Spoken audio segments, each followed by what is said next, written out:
vachement attentif à la température de la farine, de l'eau, de la cuisine.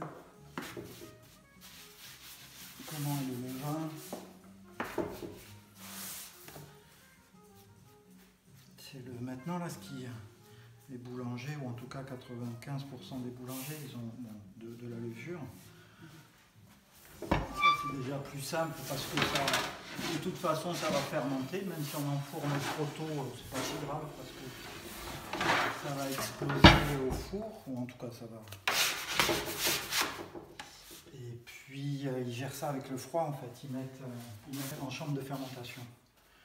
On gère la température, on met les pâtes dans un frigo où on gère la température à l'hygrométrie et comme ça tout est sous contrôle. Tandis que comme moi j'ai pas ça, je fais tout en direct. Une petite épeautre de variété ancienne où j'ai pas contrôlé, passé au premier enfournement, et ben il n'était pas prêt.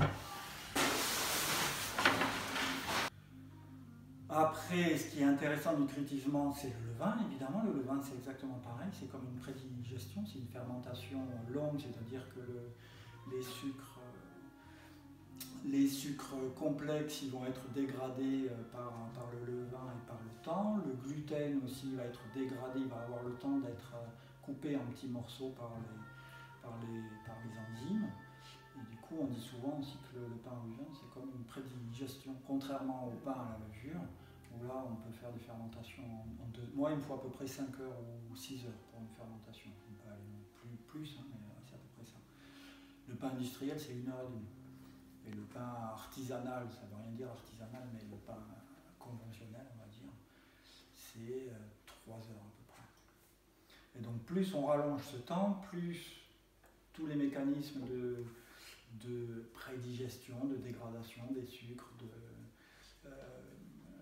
vont permettre de mieux assimiler le pain. Et en plus, ça va permettre que le pain il se conserve plus longtemps. Moi, souvent aussi, je répète ça, là, si le pain il sèche vite, ça veut dire que le boulanger il a fait vite.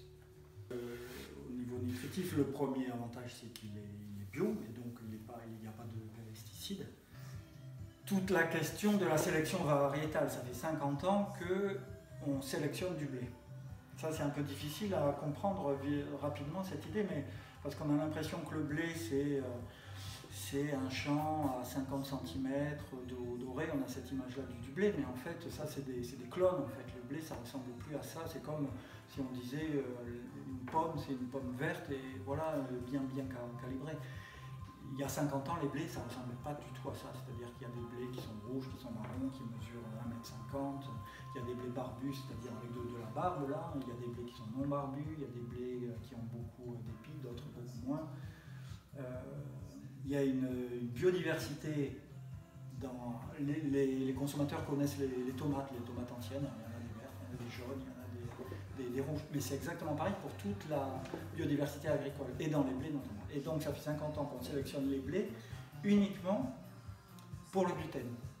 Pas du tout pour la santé, pas du tout pour le goût, hein, pour le gluten. Pourquoi le gluten? Parce que le boulanger, il veut gagner, ou l'industriel, il veut gagner du temps, il veut faire du pain vite.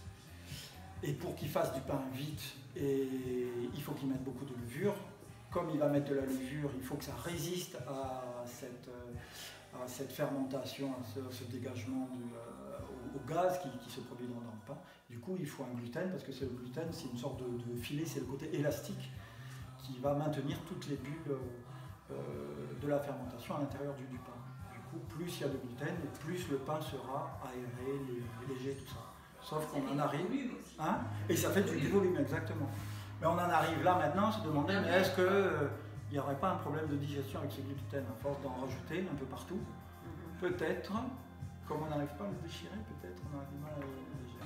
On est une minorité, c'est un discours qui ne s'entend pas tant que ça finalement, de se dire de remettre en cause ce gluten, de parler de la biodiversité agricole, de la fermentation, du temps, de la qualité.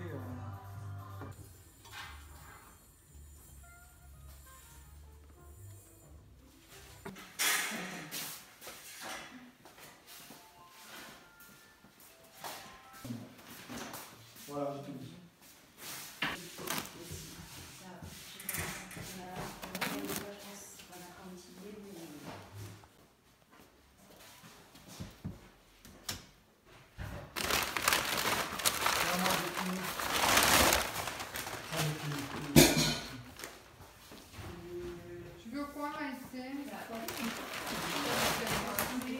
carrément.